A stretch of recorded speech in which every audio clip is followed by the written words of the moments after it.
여기 세계적으로 엘리트로 꼽히는 투자 컨설턴트 전문가가 있습니다. 그는 한국을 두고 투자 가치가 매우 형편없다며 한국을 매우 안 입고 온 눈으로 바라보며 길을 헤매고 있었는데요. 바로 그때 구두를 닦던 한 한국 할아버지를 만나게 되었고 그는 그 자리에서 자신이 얼마나 큰 실수를 하고 있었는지 깨달았다고 합니다. 구정물이 흐르던 개천, 그곳에 솟아있는 한국의 첨단 건물들이 노인의 손등에 새겨져 있던 겁니다. 과연 그는 한국에서 무엇을 보았기에 자신의 고정관념을 180도 바꾸게 되었던 걸까요? 저는 레이첼 콜린스라고 하며 올해로 41살입니다.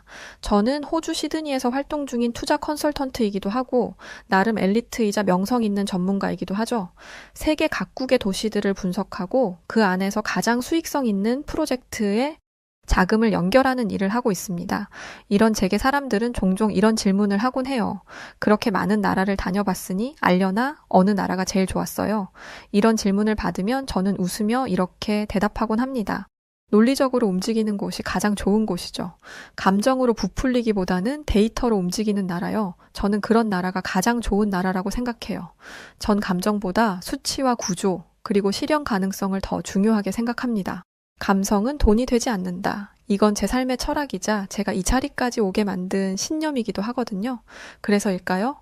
한국 출장을 앞두고 한국이라는 나라에 대해 처음 이야기를 들었을 때 저는 솔직히 큰 기대를 하지 않았습니다. 제가 알고 있던 한국은 물론 경제적으로 성장한 나라라는 것은 알아요.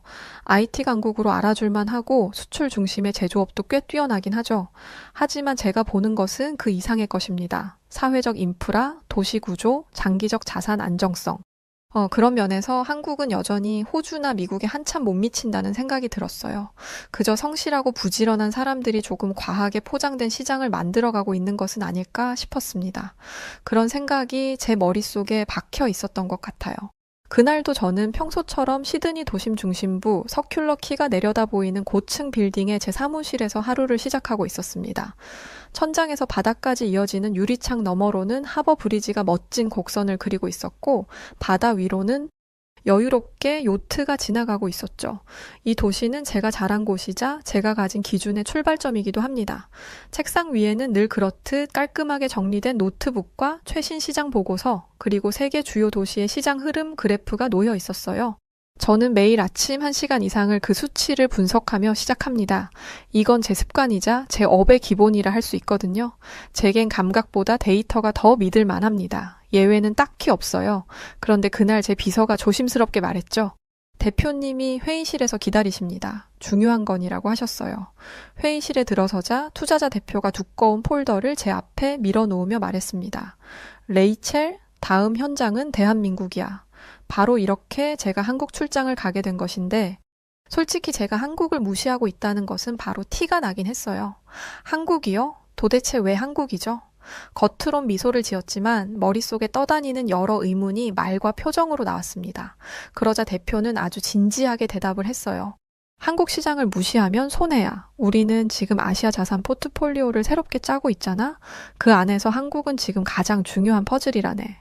대표의 말이 결코 틀린 것은 아니었어요. 다만 저에겐 한국이란 나라가 수치만으로는 뛰어날지 몰라도 실제 현장에서는 불확실성과 리스크가 큰 시장으로 느껴졌을 뿐입니다. 그래서 저는 이렇게 말을 했어요. 한국이 경제 성장은 했겠지만 사회 인프라나 부동산 제도 그리고 시장 안정성은 여전히 불안정하다는 생각이 드네요. 그건 단순한 편견은 아니었고 제 기준으로 볼 때 시드니, 멜버른, 런던, 뉴욕, 도쿄 이 도시들은 단지 경제 규모만이 아니라 도시의 구조, 교통체계, 부동산의 신뢰도까지 장기적으로 안정적인 가치 흐름을 증명해왔죠. 그러나 한국은 지나치게 급속도로 발전했고 정책 변화도 많고 사람들의 정서도 투자보다 투기 쪽에 가깝다고 느꼈습니다. 결론은 바로 단 하나였죠. 한국은 과대포장된 시장일 확률이 더 높은 것 같은데 그게 바로 제 생각이었습니다. 그렇게 저는 한국행 비행기 티켓을 끊었습니다. 가는 비행기 안에서도 저는 끊임없이 자료를 훑어봤어요. 수출 지표, 외국인 투자 비율, 서울의 평균 주택 가격, 재개발 구역의 수익률 추이까지 모든 수치가 유망하다고 말하고 있었지만 제 눈에는 오히려 너무 빠르게 올라온 시장의 불안정함이 보였습니다. 서울 집값은 GDP에 비해 너무 비싼 거 아닌가? 재건축과 재개발의 의존도도 지나치게 높은 것 같고 사람들이 뭔가 숫자보다 감정으로 움직이는 게 보이는데 역시 한국 시장은 겉으로 볼 때야 반짝거리지만 속은 아직 텅 빈 강정 마냥 미완성이네. 그 판단은 제 나름대로 철저한 분석과 경험에 근거한 것이었습니다. 그리고 그렇게 저는 한국으로 향했어요. 그저 또 하나의 과장된 신흥시장을 확인하고 돌아올 심산이었죠. 그때까지만 해도 몰랐습니다. 그 나라가 제 생각과는 전혀 다른 걸로 저를 흔들어 놓을 줄은요. 비행기는 새벽 무렵 인천국제공항에 도착을 했어요. 창밖으로 보이는 공항의 외형은 솔직히 말해 어느 나라나 비슷한 모습이겠지라는 생각밖에 들지 않았습니다. 기대감이 없었다는 표현이 더 정확하겠네요. 그렇게 기계적으로 도시를 스캔하고 보고서 하나 뽑아내면 제가 맡은 임무는 끝이라는 생각뿐이었습니다. 그게 제 일이니 말이죠. 그런데 내리자마자 뭔가 이상한 느낌이 들었어요. 어딘가 너무 정돈된 이질감이 들기 시작했습니다. 입국 심사장을 지나면서부터 저는 무의식적으로 주위를 둘러봤어요. 인천공항의 환기 시스템은 마치 고급 5성급 호텔 로비처럼 매끄러웠고 바닥에는 먼지 한 톨 없이 반짝이고 있었죠. 공항 곳곳에는 첨단 자동화 기기가 있었습니다. 또 얼굴을 인식하는 게이트와 여권을 넣으면 자동으로 경로를 안내해주는 단말기, 수화물은 사람이 손도 대지 않고 자기 위치로 이동하고 있었어요. 공항 안에 사람이 적은 것이 아니라 시스템이 너무 효율적이라 붐비지 않는 것 같다는 생각이 들었습니다. 이건 예상 밖이었어요. 그냥 보여주기 용 아닐까? 제 안에 회의론자는 여전히 살아 있었습니다. 신공항이라 그런가 외국인 상대로 아주 잘 꾸며놨겠지. 딱 여기까지만 좋을 거라는 생각이 컸어요. 하지만 놀라움은 거기서 끝나지 않았습니다. 공항에서 서울 시내까지 이동하는 방법을 고민하려던 찰나 직원이 다가와 정중하게 공항 철도를 추천해 주었습니다. 서울역까지 40여 분이면 도착하실 수 있습니다. 그 말에 반신반의하며 플랫폼으로 향했어요. 그런데 기차역이 너무 조용하고 너무 깨끗한 겁니다. 호주에선 공공교통 하면 늘 약간의 소란과 살짝의 지저분함, 그리고 적당히 모두가 포기한 그런 분위기거든요. 그런데 한국은 달랐습니다. 모두가 줄을 지키고 표지판은 한 치 오차 없이 정확했고 기차 내부는 비행기 비즈니스석처럼 정돈돼 있었어요. 게다가 가장 놀라운 것은 1분의 오차도 없이 정시 출발을 한다는 것이었죠. 제가 이렇게 놀란 이유는 호주에서는 기차가 시간 맞춰 오는 일이 드뭅니다. 솔직히 말해 부끄러운 얘기지만 정말 시간을 맞추는 것 자체가 어려운 일이죠. 그렇게 서울역에 도착한 뒤 KTX로 갈아탔어요. 고속열차라더니 내부에는 소음이 전혀 없이 조용하고 좌석도 넓고 쾌적해서 불편하지 않았습니다. 이 정도면 유럽 고속열차보다 훨씬 괜찮은데 깔끔하고 조용하고 오래 타도 불편하지는 않겠어. 기차가 움직이기 시작하고 저는 그제야 노트북을 펴고 일하려 했습니다. 그런데 도무지 집중을 할 수가 없었어요. 창밖으로 펼쳐지는 한국의 풍경 때문이었죠. 도시 외곽으로 나가면서도 도로는 매끈하게 정비되어 있었고 고속도로엔 정체가 없었으며 버스와 지하철이 서로 정교하게 연결돼 있는 모습이 눈에 들어왔습니다. 마치 하나의 유기체처럼 움직이는 인프라, 그건 제가 익숙하게 봐오던 호주의 모습과는 전혀 달랐어요. 솔직히 말씀드리면 그 순간 저는 약간의 혼란을 느꼈습니다. 내가 뭘 잘못 본 걸까? 아니, 이건 단순한 인프라 문제가 아닌 것 같은데. 머릿속은 여전히 데이터를 들이대며 합리화를 시도하고 있었지만 눈으로 본 이 질서와 효율의 집합체는 제 예상과 전혀 달랐어요. 이게 정말 한국이라고? 이렇게까지 체계적일 수 있다고? 제가 알던 정이 많고 다소 무계획적인 나라의 이미지와는 너무도 달랐습니다. 바로 그때부터 제 안에 작은 균열이 생기기 시작했어요. 아주 미세하지만 분명한 흔들림이 느껴지고 있었죠. 그렇게 도착한 다음 날 제 일정은 꽤나 빡빡했어요. 정부기관 미팅, 민간 개발사 브리핑, 그리고 그 사이를 채우는 수많은 보고서와 데이터 검토, 그 모든 일정의 시작이 바로 강남 부동산 현장 투어였죠. 사실 저는 그 계획을 처음 보고 웃음을 지었습니다. 강남이요? 거기야말로 한국 부동산 버블의 상징 아닌가요? 거품만 가득 끼어 있는 곳으로 알고 있는데요. 이성적으로 따지자면 공급 포화, 과열된 가격, 수익률 둔화 자료상으론 도무지 설명이 안 되는 곳이었거든요. 그러니 저는 현장도 그저 그런 과잉의 상징일 거라 확신했습니다. 하지만 그 현장을 실제로 마주한 순간 제 생각은 완전히 무너졌어요.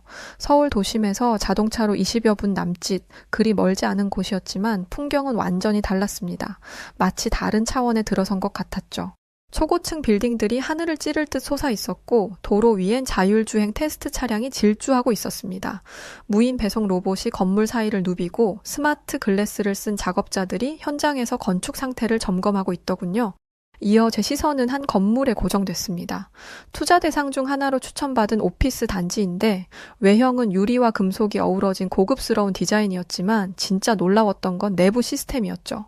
건물 자체가 일종의 살아있는 유기체처럼 작동하고 있었습니다. 에너지 자율 조절 시스템에 실시간 혼잡도 분석을 통한 엘리베이터 분산 알고리즘, 그리고 직원 동선 데이터를 바탕으로 최적화된 휴식 공간 배치까지 대단했어요. 이건 뉴욕도 시드니도 따라올 수 없는 수준이었습니다.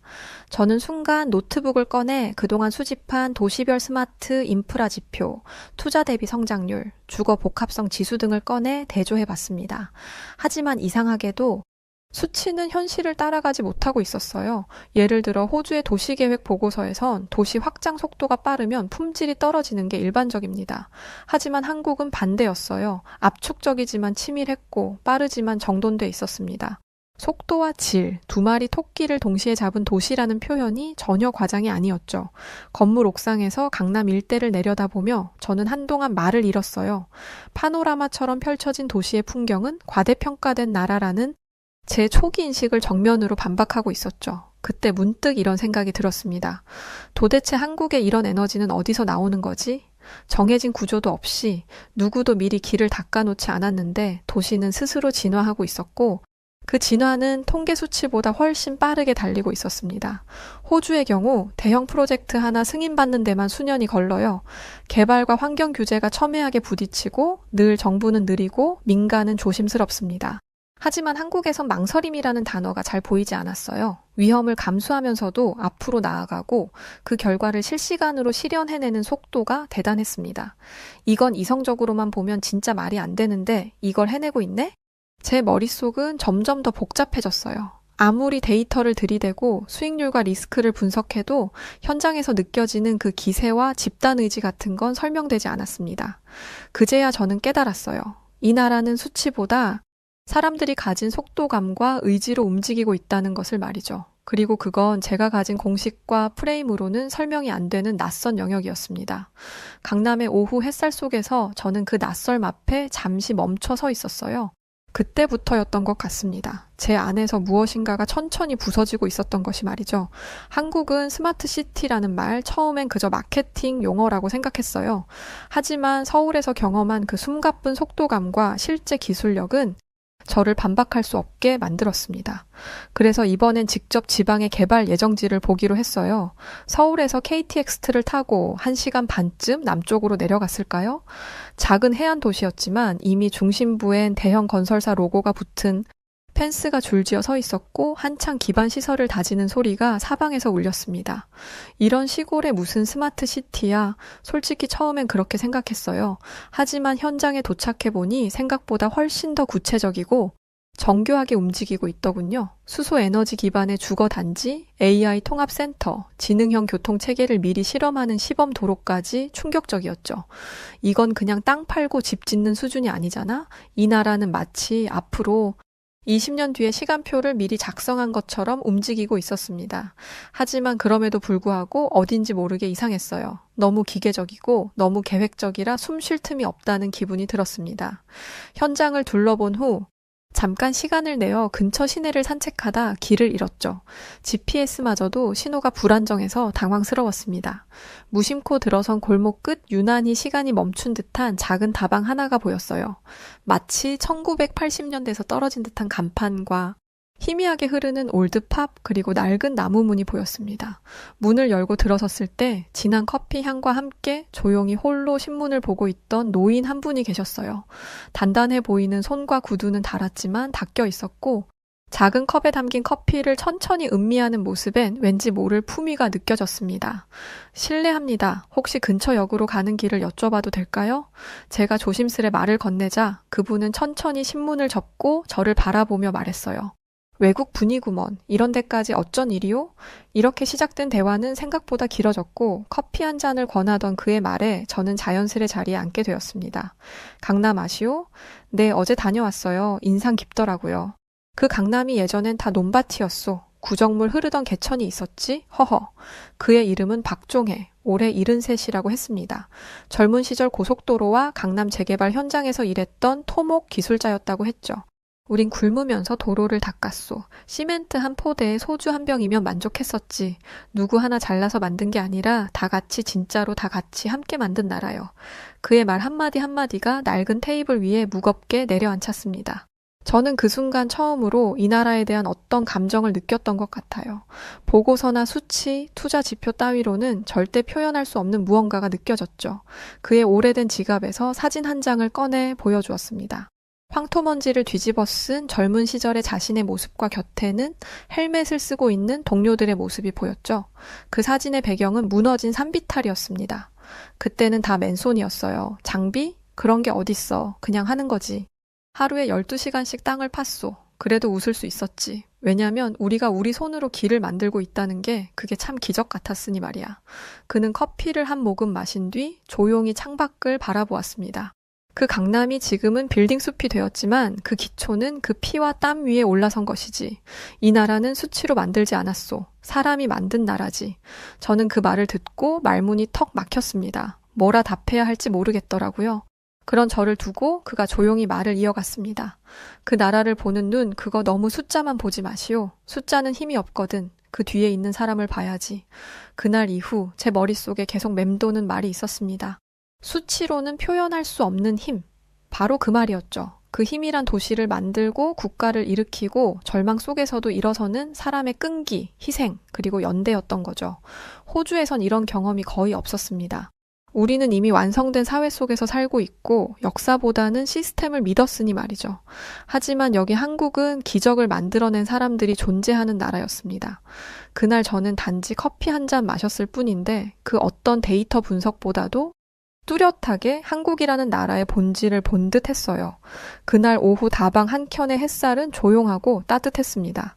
박노인께선 말없이 커피잔을 한 모금 들이켰고 그 잔이 소리 없이 테이블 위에 놓일 때쯤 그는 아주 오래된 기억의 문을 여셨습니다. 호주 사람이라 잘 모르겠지만 전쟁이 끝났을 때 우리 한국에는 정말 아무것도 없었어. 아무것도. 건물은 전부 무너졌고 가족을 잃은 사람도 부지기수였지. 그 말에 저는 숫자로는 절대 담아낼 수 없는 역사 앞에 처음으로 귀를 기울이게 되었습니다. 그 당시에 강남? 허허 거긴 그냥 허허벌판인 논밭이었지. 메뚜기 뛰놀던 그런 땅 말이야. 지금의 저 고층 빌딩들 그 털을 고르느라 우리 기술자들은 장화도 없이 흙탕 속을 걸었고 여름엔 등짝이 다 익어버릴 만큼 뜨거운 볕 아래에서 땀을 흘렸었어. 그 말을 한 뒤 그는 주머니에서 뭔가를 꺼냈습니다. 그건 오래된 흑백 사진 한 장이었고 빛바랜 그 사진 속에는 황토먼지를 뒤집어 쓴 채 활짝 웃고 있는 젊은 시절의 그가 있었습니다. 얼굴은 새까맸지만 눈빛은 참 맑고 밝았어요. 이게 그때요. 참 젊었지. 배는 고팠고 땀은 비 오듯 쏟았고 월급도 아주 형편없었지만 자부심이 있었소. 뭔가를 만든다는 그 자부심이 있었는데 그땐 다들 웃었지 뭐. 그 말에 저는 알 수 없는 울컥함을 느꼈습니다. 저는 지금껏 수백 개의 도시를 분석했고 수천 개의 개발 지표를 검토해 왔어요. 하지만 이 한 장의 사진과 박노인의 손등에 새겨진 주름이 어느 엑셀 파일보다 더 강한 설득력을 가지더군요. 한국이 지금처럼 된 건 누구 한 사람의 영웅이 있었기 때문이 아니고 다 같이 각자의 역할을 해낸 덕이라 할 수 있지. 누군가는 묵묵히 벽돌을 날랐고 누군가는 식사를 준비했고 또 누군가는 책을 가르쳤어. 우린 그렇게 폐허였던 이 나라를 다시 일으켜 세운 거요. 그의 말에 잠시 아무런 말도 할 수가 없었습니다. 제가 지금껏 무시해왔던 한국이라는 나라가 단순한 숫자나 보고서로는 결코 가늠할 수 없는 수많은 사람들의 피와 땀 그 자체였던 겁니다. 호주는 어땠을까? 불현듯 호주를 떠올려 봤어요. 분명히 호주는 자연 환경도 풍족했고 자원도 있었고 안정적인 사회 시스템도 있었습니다. 하지만 과연 저런 뿌리 깊은 희생과 집단의 의지가 있었나 싶었죠. 마음속 어딘가가 조금씩 흔들리기 시작했어요. 감동이라기보다 경탄에 가까운 감정이었습니다. 이 나라를 만든 것은 기술도 외자도 아니었죠. 바로 사람이었습니다. 그것도 단단하고 끈질기고 서로를 지지했던 사람들, 그날 저는 깨달았어요. 제가 들여다보던 부동산 지도 위에 결코 보이지 않는 선이 하나 그어져 있다는 것을 말이죠. 그건 희생과 끈기로 연결된 한국인들만의 정신의 기반이었습니다. 그날 이후로 저는 보고서를 볼 때마다 사람을 먼저 떠올리기 시작했어요. 그리고 박노인의 손등 주름은 제 커리어 20년 동안 한 번도 본 적 없는 가장 강력한 데이터로 제 마음에 새겨졌습니다. 그날 이후 저는 일정을 멈췄어요. 공식 미팅, 투자사 디너, 보고서용 부동산 세미나까지 하나하나 잘 짜여진 프로그램이었지만 이상하게 마음이 움직이지 않았습니다. 눈으로는 좋은 기회라 판단했는데 가슴은 점점 다른 곳을 바라보고 있었죠. 그날 박노인과 나눈 짧은 대화 때문일까요? 아니면 그분의 손등에 새겨진 주름 때문일까요? 그 어떤 정교한 그래프나 수익률 도표도 그 손등이 주는 울림만큼은 전혀 아니었습니다. 그래서 결심을 했어요. 이번엔 데이터를 버리고 직접 걸어보자. 지도를 폈습니다. 그리고 일부러 관광지나 주요 상권이 아닌 낯선 이름들이 붙은 동네들의 점을 찍었어요. 그날부터 저는 일정을 무시한 채 진짜 한국을 보기 시작했습니다. 처음으로 향한 곳은 서울 도심의 오래된 골목시장이었죠. 검색해도 잘 나오지 않는 이름, 아파트 숲과 고층 빌딩 틈에 숨어있는 낡은 시장이었어요. 비좁은 골목엔 상인들의 목소리가 쉴 새 없이 들렸고 김이 모락모락 나는 어묵통 앞엔 동네 아이들과 노인들이 나란히 서 있었죠. 놀라웠던 건 그 복잡한 공간 속에서 흘러나오는 질서였습니다. 누구 하나 소리치지 않는데도 서로의 자리를 배려하고 늦게 온 노인이 오면 당연하다는 듯 자리를 내어주며 안녕하세요, 잘 지내셨어요? 같은 인사가 거의 자동처럼 오가는 모습이었죠. 그건 단순한 예의가 아니었습니다. 같이 살아간다는 감각이 몸에 밴 사람들의 방식이었습니다. 그 시장에서 마주친 어떤 할머니는 제가 외국인이라 불편해할까봐 말도 없이 따뜻한 떡 한 조각을 손에 쥐어주었습니다. 매워서 깜짝 놀랄 수도 있어요. 근데 이게 진짜 맛있으니 먹어봐요. 그분은 그렇게 말하고는 가게 안으로 돌아가셨어요. 어떤 계산도 거래도 아닌 그냥 주는 마음이었죠. 그 순간 제 머릿속에서 GDP, 1인당 소득, 소비지표 같은 단어들이 사라졌습니다. 그 자리를 대신한 건 따뜻함, 배려, 함께라는 단어들이었죠. 며칠 뒤엔 지방의 작은 마을로 향했습니다.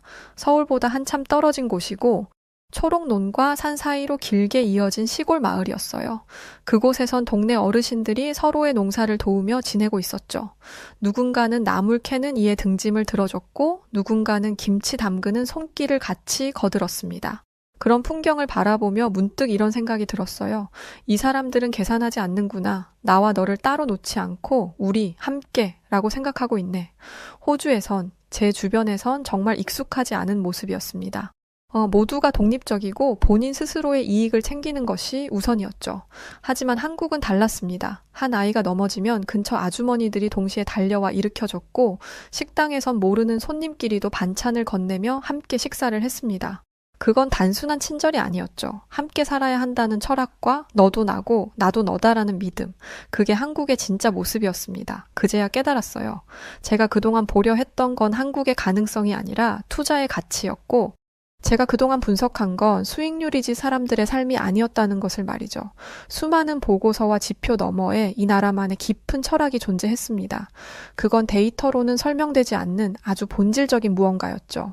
저는 조용히 중얼거렸어요. 이 나라는 공동체라는 단어가 아직 살아있는 곳이구나. 그리고 이내 부끄러웠습니다. 이제야 알게 된 이 나라의 진짜 모습과 그걸 보려 하지 않았던 제 지난 판단들이 말이죠. 출장 마지막 날 서울의 해가 저물고 있었습니다. 조용한 호텔방 노트북을 켜고 앉았죠. 수천만 달러가 오가는 투자 보고서를 마무리할 시간이었고 익숙한 작업이었습니다. 수익률, 공시자료, 투자 안정성 등 숫자와 그래프로 모든 걸 정리하면 되는 일, 저는 늘 그렇게 해왔고 세계 어디를 가든 그 방식이 통했으니까요. 그런데 그날따라 커서를 몇 번이고 깜짝이며 기다리는 그 빈 문서가 왠지 낯설게 느껴졌습니다. 정리된 자료는 충분했어요. 7%의 연평균 수익률, 인프라 안정성 등급 A+, 도시 성장률 3년 연속 상승, 외국인 투자 유치 환경 우수로 그 어떤 수치도 완벽했어요. 하지만 문득 이런 숫자들과 통계로 한국이라는 나라를 설명할 수 있을까? 라는 의문이 들었습니다. 강남의 고층 빌딩보다 더 또렷하게 떠오른 건 시골 장터에서 만난 아주머니의 굳은 손이었고 아침마다 가게 문을 닫고 어르신 식사를 챙기던 젊은 청년의 모습이었죠. 그리고 굶주린 배를 움켜쥐고도 고속도로를 닦던 박노인의 거칠고도 따뜻한 손등이 자꾸 떠올랐습니다. 이 땅은 단순히 돈을 불리는 공간이 아니라는 걸 이제 알았는데 어쩌지? 한국은 단순한 시장도 계상이 위에 놓인 수치로도 설명하기 애매했어요. 이 나라 한국을 움직이는 동력은 경제 보고서가 아닌 사람이라는 걸 저는 알았으니 말이죠. 언제부터인가 저는 비효율적이라 생각했던 것들을 존경하게 됐고 비경제적이라 여겼던 것들을 이해하게 됐습니다. 한국은 단순한 수익률로 평가할 수 없는 나라입니다. 그 땅에는 수천만 명의 희생과 노력이 스며들어 있으며 그 에너지야말로 이 시장의 진짜 가치입니다. 이 말이 제 커리어를 위태롭게 만들 수도 있었습니다. 투자자들은 감정 대신 수치를 원하니 말이죠. 하지만 이상하게도 그 문장을 쓰는 손끝은 오히려 확신에 차 있었습니다. 보고서를 보내고 창밖을 바라봤어요. 서울의 야경이 다시 한번 빛나고 있었죠. 그 수많은 불빛이 단지 도시의 전기만은 아니라는 걸 이젠 알 것 같았습니다. 그건 누군가의 잘 못 이룬 밤, 누군가의 버텨낸 하루, 그리고 누군가의 포기하지 않은 꿈이 만든 빛이었어요. 저는 그날 밤 감성은 돈이 안 된다고 믿던 제 철학을 처음으로 스스로에게 되묻고 있었습니다.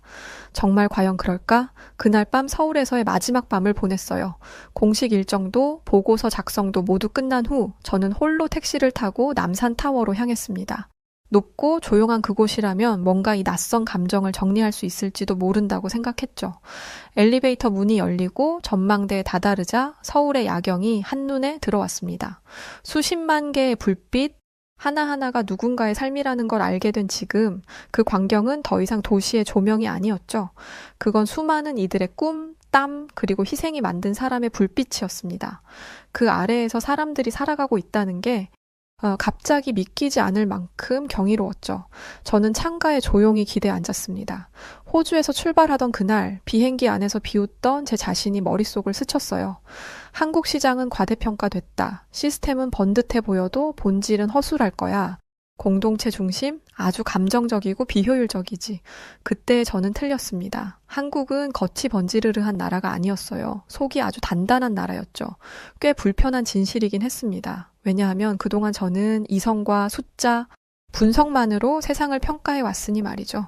하지만 지금 이 순간 그 어떤 데이터도 지금 제 가슴에서 올라오는 이 뜨거운 감정을 설명해 주지 못했습니다.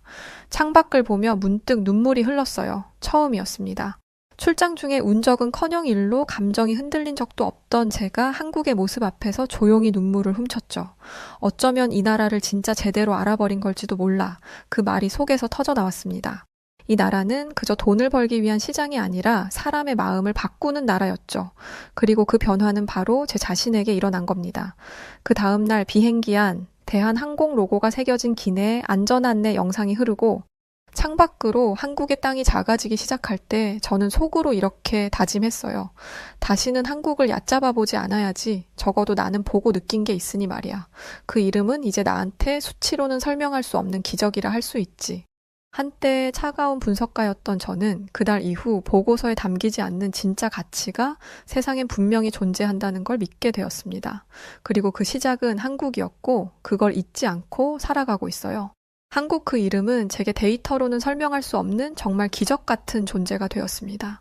깊은 깨우침을 잘 응용하며 지금처럼 현명한 분석가로 살아가려고 합니다. 영국인 여성을 향해 한국의 경제 성장은 다 거품이고 우리 중국이 마음만 먹으면 언제든 무너뜨릴 수 있다며 쏘아붙이는 중국인 학생이 있습니다. 그는 중국이 한국 수출을 막기만 해도 한국 경제는 삽시간에 무너질 거라고 말하고 있는데 과연 무슨 일이 벌어지고 있던 걸까요? 안녕하세요. 저는 하버드 대학교 경제학과에 재학 중인 영국 국적의 엠마 윈터스라고 합니다. 제가 이렇게 한국으로 사연을 보내게 될 줄은 꿈에도 몰랐네요. 이 인연의 시작이 된 건 작년 하버드에서 있었던 일이었습니다. 저는 아버지가 일 때문에 중국으로 파견을 가셨을 때 딸아가 13살부터 19살까지 중국 베이징에서 살았어요. 인생에서 가장 중요하다는 청소년기를 중국에서 보낸 거죠. 중국에서의 생활은 제 인생의 큰 전환점이었습니다. 영국과는 전혀 다른 중국의 문화를 깊이 접하기도 했고 중국어도 자연스럽게 익힐 수 있었죠. 특히 중국의 급속한 발전을 목격하면서 중국의 성장 잠재력에 깊은 인상을 받기도 했습니다. 영국은 오래된 건물들을 그대로 유지하는 편인데 중국은 새로운 건물들이 우후죽순 늘어났고 영국에 비해 훨씬 높은 고층 건물들도 하루가 다르게 생겨났으니까요.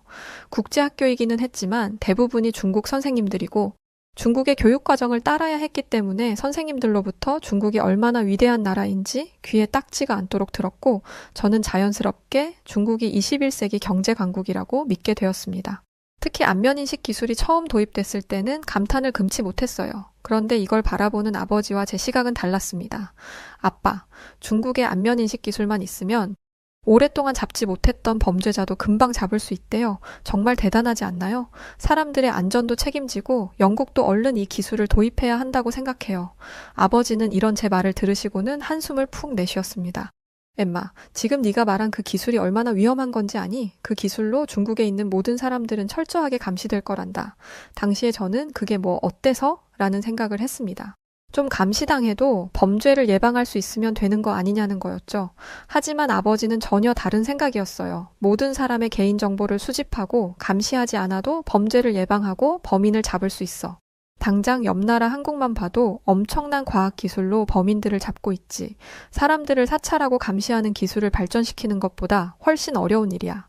그때는 한국? 왜 갑자기 한국 이야기를 하는 건가 싶었어요. 저는 중국에 있으면서 한국에 대해 좋은 이야기를 들어본 적이 없었거든요. 그래서 아버지에게 대드는 듯한 말을 했습니다. 범죄자를 잡는 데 쓰는 과학기술보다 중국의 안면인식 기술이 더 뛰어난 거 아니에요? 그리고 중국이랑 한국의 과학수사 기법을 비교하면 당연히 중국이 뛰어날 거예요.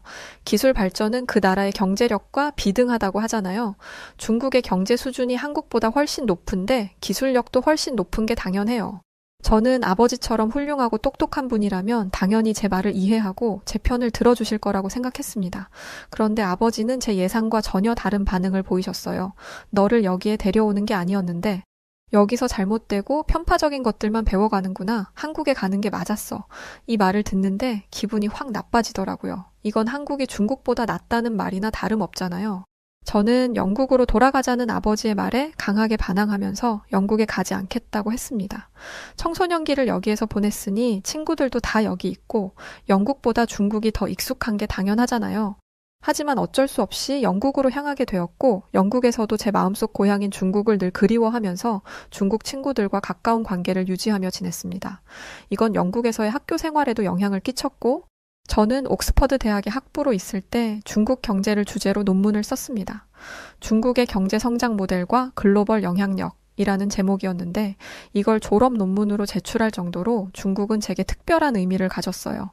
그렇게 하버드 대학으로 넘어왔고 저는 이곳에서도 중국 경제를 전공하려고 했습니다. 저는 다시 중국으로 돌아가겠다는 꿈을 가지고 있었거든요.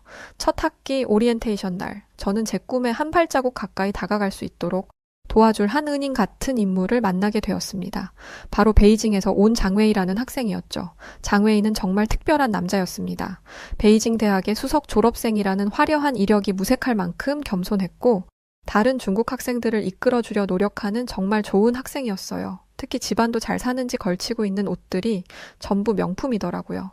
좀 부끄럽지만 그때까지만 해도 저는 외적인 부분을 굉장히 중요하게 생각했습니다. 중국에서 청소년기를 보냈다 보니 명품을 걸치는 게 제 가치를 높이는 거라고 생각했거든요.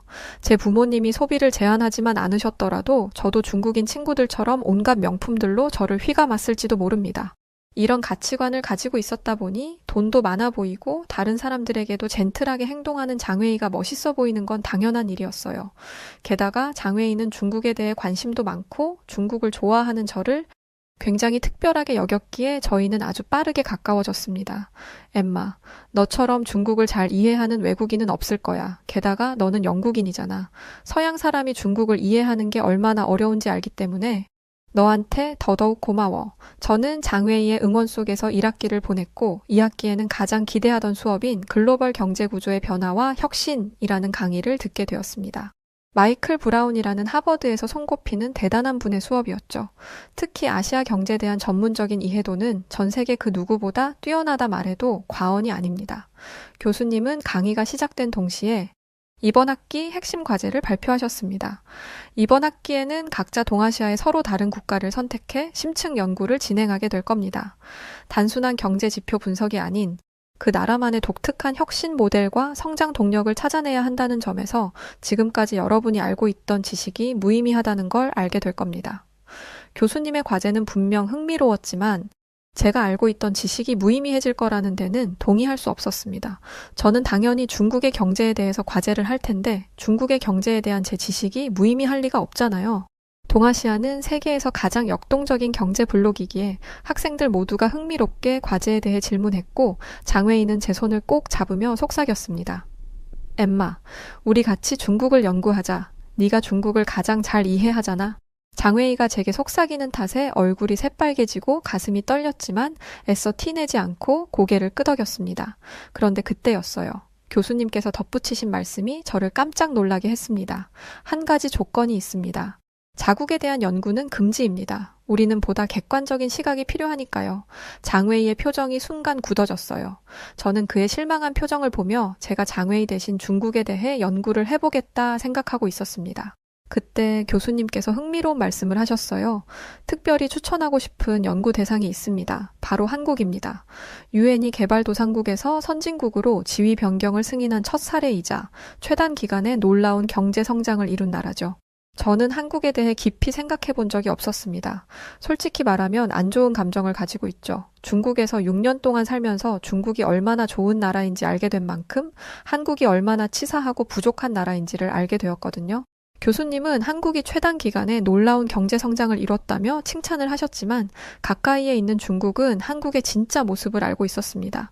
한국이 양적 성장은 이뤘지만 질적으로는 떨어지는 성장을 했다는 것을 말이죠. 저는 그제야 교수님이 한국의 열렬한 팬이라는 사실을 기억해냈습니다.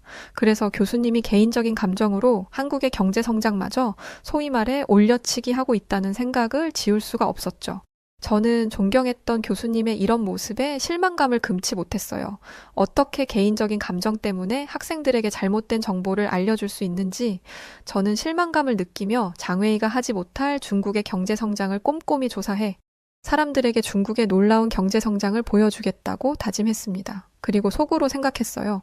대체 누가 교수님의 이런 달콤한 말에 속아 넘어갈지를 말이죠. 바로 그때.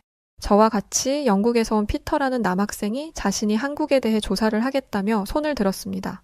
저는 피터를 잘 알고 있었어요. 피터는 영국 귀족 출신으로 뿌리 깊은 집안의 후계자거든요.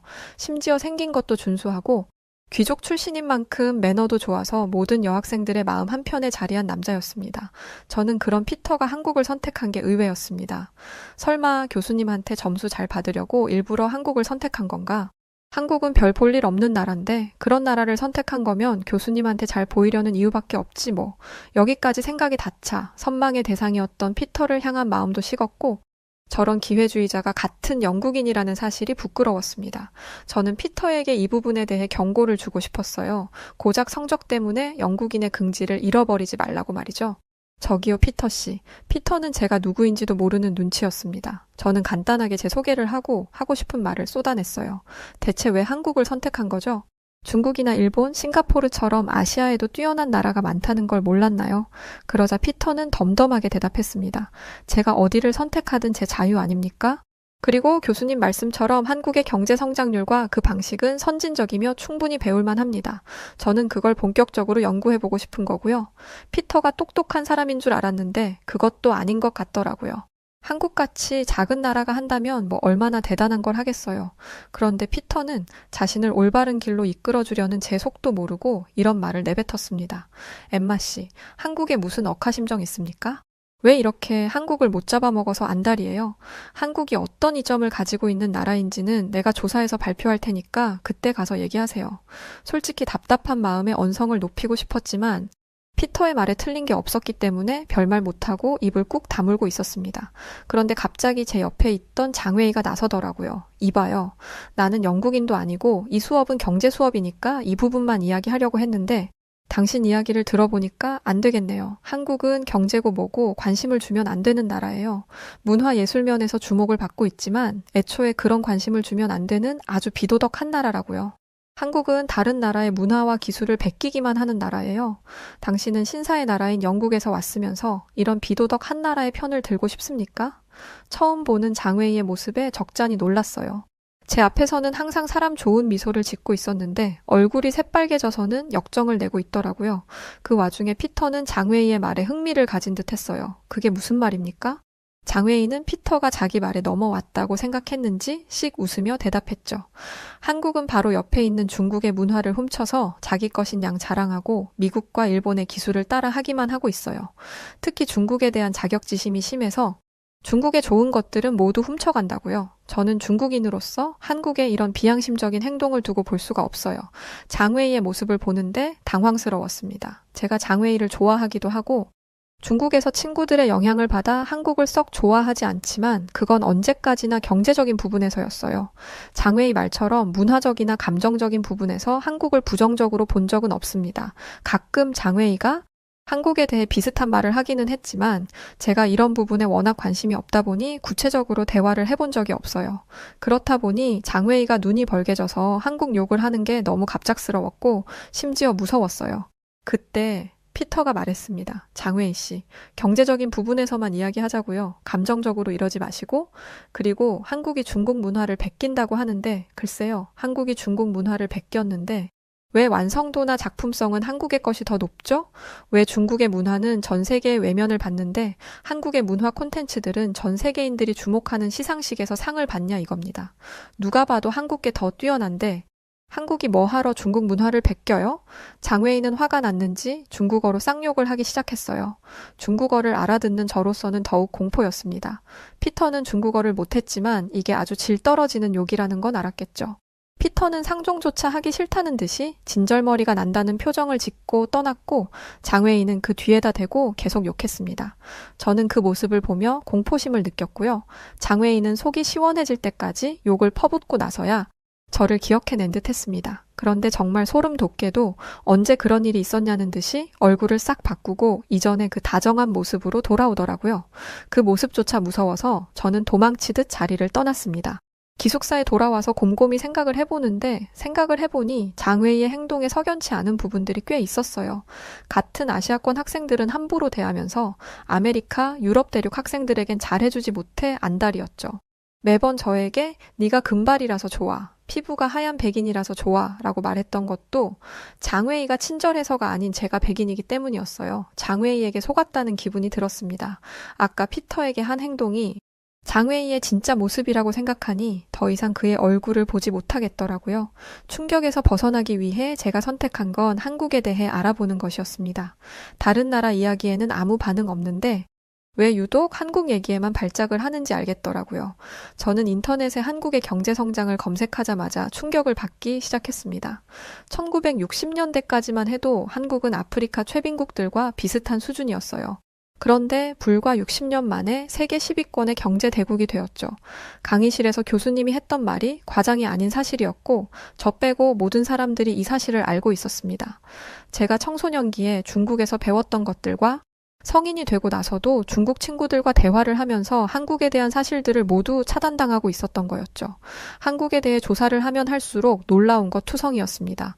저는 장웨이에게 한국은 자원이 전혀 나지 않는 나라라서 경제 성장을 하려야 할 수가 없는 나라라고 들었습니다. 조사 결과 그것도 실제더라고요. 그래서 한국이 경제 성장을 하기는 했지만 분명한 한계를 겪었으리라 직감했습니다. 그런데 한국은 자원이 부족하다는 리스크까지 이겨낸 나라였어요. 반도체, 조선, 자동차 등 주요 산업에서 세계적인 경쟁력을 갖추게 되었고 요즘에는 IT마저 한국이 치고 올라와 원조 IT 강국인 미국도 한국을 견제하고 있다더라고요. 중국은 계속해서 한국이 땅이 작아서 할 수 있는 게 없다고 했었습니다. 실제로 한국의 영토는 중국, 일본, 미국에 비하면 터무니없이 작지만 그 안에 대체 어떤 사람들이 몰려있는 건지 그 사람들이 전 세계의 경제를 좌지우지하고 있었어요. 미국에서 자주 들은 말 중에 미국은 상위 1%가 멱살 잡고 끌고 가는 나라다가 있습니다. 솔직히 이건 영국도 마찬가지예요. 상위 몇 %만 뛰어나고 나머지는 다 바보 같죠. 그런데 한국인들의 평균 IQ는 전 세계에서 손꼽히는 수준이었고 그 덕에 대부분의 사람들이 각자의 역할을 충실히 하고 있는 것 같았습니다. 심지어 교육열도 높아서 한국인들의 대학 진학률은 세계 1위 수준이고 지식의 폭이 넓기 때문에 지식산업에서도 세계적인 우위를 차지할 수 있었죠. 저는 충격에 더 이상 아무것도 조사할 수 없었습니다. 제가 얼마나 편향된 정보를 가지고 살아왔는지 깨닫는 순간이었거든요. 저는 그때가 되어서야 중국에서 영국으로 돌아올 때 아버지가 제게 했던 말이 떠올랐죠. 너를 여기에 데려오는 게 아니었는데 여기서 잘못되고 편파적인 것들만 배워가는구나. 바로 아버지에게 전화해서 이 사실을 알렸어요. 그러자 아버지는 제가 이제라도 사실을 깨달아서 정말 다행이라고 말씀하셨습니다. 중국의 세뇌 교육이 엄청나다는 건 알고 있었지만 국제학교를 다니는 내 딸에게까지 그 교육이 영향을 끼칠 거라고는 생각 못 했었단다. 그런데 내가 바쁘다는 이유로 너에게 신경을 못 쓰는 동안 너는 이미 중국인과 다름없는 사상을 가지고 있었어. 분명 옆나라 한국이 훨씬 뛰어나다는 걸 알고 증거까지 눈앞에 들이밀었는데 그것도 외면하고 인정하지 못했으니까 너의 그 모습을 보고 안 되겠다 싶어서 영국으로 넘어온 거란다. 이게 모두 세뇌와 사상교육의 영향이었다니 엄연히 영국 국적이고 집안 대대로 영국인인 제가 중국인과 다름없는 생각을 하고 살았다는 게 충격이었습니다. 저는 더 이상 중국에 관심을 갖지 않기로 다짐했습니다. 대신 한국에 관해서 더 자세히 알아보기로 했죠. 장웨이를 피해 다니며 공부를 하던 그때 도서관에서 장웨이를 만났습니다. 장웨이는 제가 관심 있어 할 만한 자료를 가지고 왔다며 다가왔는데 여전히 친절한 미소를 띠고 있었지만 그의 눈빛은 어딘가 달랐습니다. 너 한국의 경제에 대해 조사하고 있다며? 저를 배신자처럼 바라보는 눈빛을 보니 두려운 마음이 들더라고요. 장웨이는 제 마음을 아는 듯 했지만 아무렇지 않은 척 자신이 가져온 자료를 내밀었습니다. 중국의 GDP가 한국의 10배가 넘는다는 걸 알고 있어?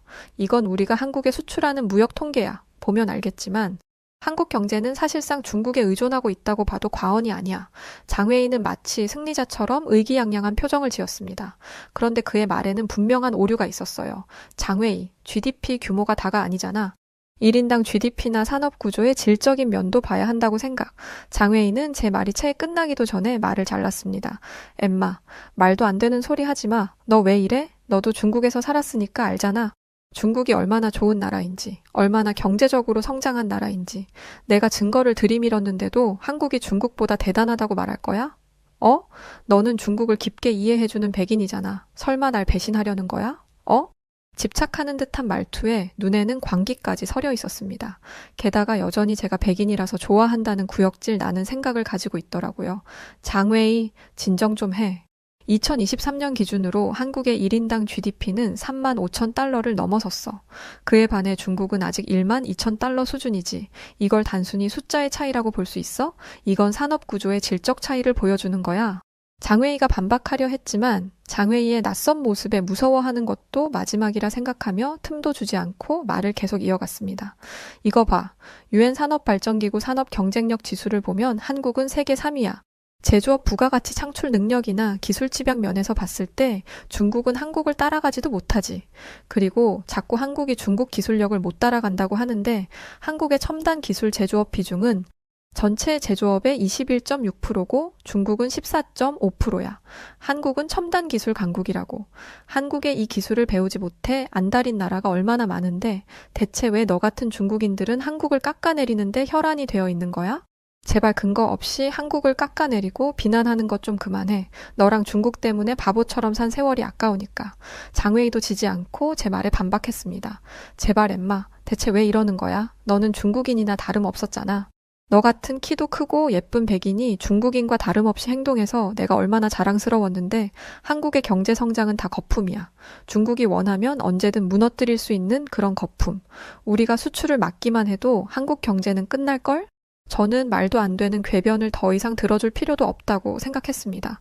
그리고 씩씩거리는 장웨이를 두고 도서관을 나와버렸어요. 당연히 저희 주변으로 사람들이 몰려 있었고 모두가 저희의 이야기에 귀 기울이고 있었죠. 부끄럽고 창피했지만 장웨이에게 한마디도 하지 않았더라면 더 창피했을 거라 생각하며 자리를 떠났습니다. 그리고 해가 지고 사람들이 빠져나갔을 무렵 다시 도서관에 갔어요. 혹시 저를 알아보는 사람이 있을까봐 구석진 자리를 찾아다녔죠. 장웨이를 비롯한 중국 학생들이 저를 어떻게 해보겠다고 벼르고 있다는 소식도 들었고요. 저는 몰래 한국의 반도체 산업에 관한 자료를 찾고 있었는데 누군가 제 어깨를 툭 건드렸습니다. 깜짝 놀라서 뒤를 돌아보니 한 작은 체구의 동양인 여성이 있었어요. 그 학생은 어떤 자료를 찾느냐고 묻더라고요. 저는 저도 모르게 긴장했습니다. 동양인만 보면 자연스레 경계부터 하게 된 탓이었죠. 제가 경계하는 게 보이자 그 여학생은 한 발자국 뒤로 물러나면서 이렇게 말했습니다. 의도치 않게 옆을 걸어가다가 당신이 들고 있는 쪽지에 적힌 한국 반도체라는 단어를 봐서요. 관련 논문을 찾고 계신 것 같은데 그거 지금 제가 가지고 있어요. 필요하다면 드릴게요. 저는 갑자기 나타나서 호의를 베풀어준 사람에게 고마웠지만 여전히 경계를 풀지 못했습니다. 그러자 그녀는 자신의 이름을 알려주었어요. 저는 최민서라고 해요. 한국에서 왔죠.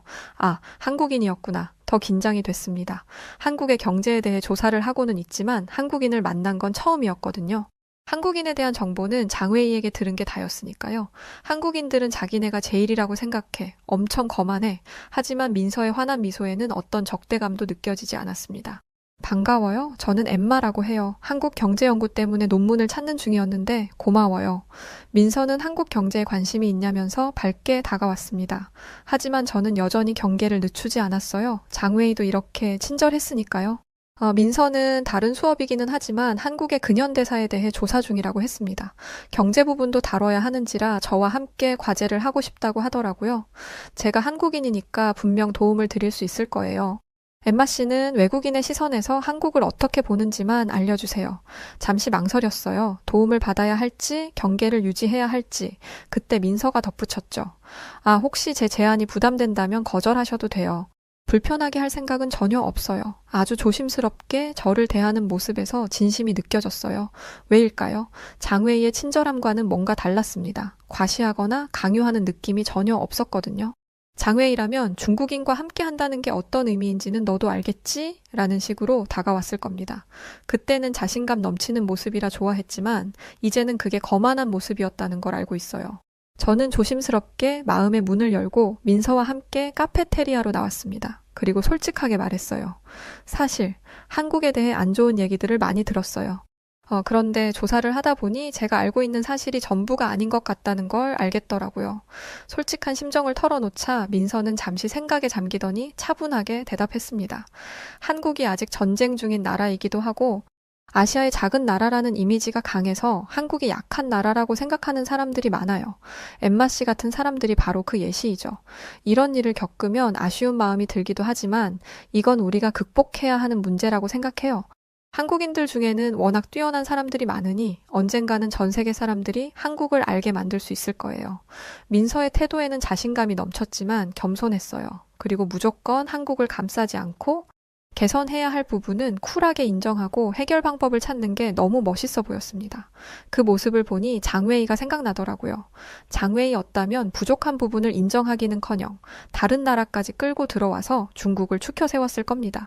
중국의 빈부격차에 대해 이야기하면 옆나라 한국과 러시아를 들먹이면서 그 나라에 비하면 우리는 빈부격차 같은 건 없다고 얘기했겠죠. 저는 그동안 가지고 있었던 편협한 생각에 완전히 KO 당했습니다.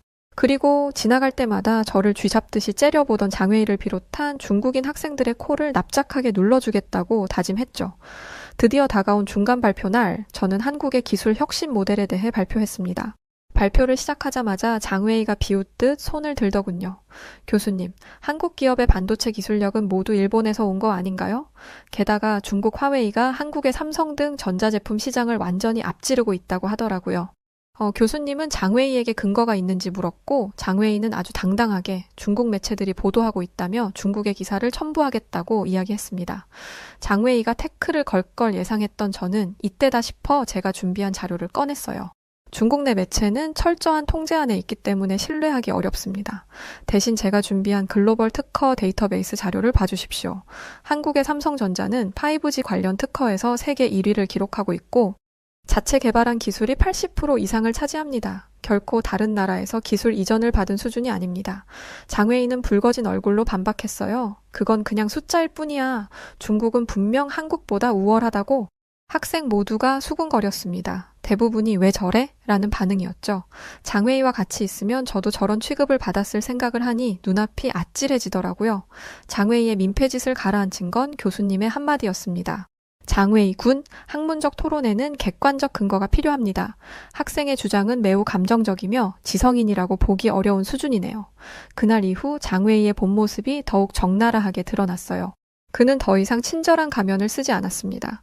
도서관에서 마주칠 때마다 그는 노골적으로 적대감을 드러냈고 수업 시간에는 제 발표만 나오면 비아냥거렸어요. 심지어 다른 중국 학생들에게 저를 따돌리라고 종용하는 것도 들었죠.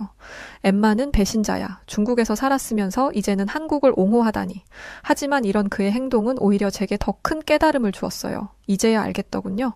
왜 그가 그토록 한국을 폄하하려 했는지를. 그것은 순수한 자부심이 아닌 불안감에서 비롯된 것이었어요. 다른 문화와 성과를 인정하는 순간 자신의 우월감이 무너질까봐 두려워하는 마음. 그래서 더욱 공격적이고 배타적으로 변해갔던 거죠. 저는 장웨이의 모습을 보면서 한 가지 큰 가치를 깨달았습니다. 진정한 강함이란 남을 깎아내리는 것이 아닌 상대의 가치를 인정하고 함께 성장하는 데 있다는 것을 말이죠. 제가 대학을 졸업한다면 이 가치를 기반으로 한국과 좋은 관계를 유지하려고 합니다.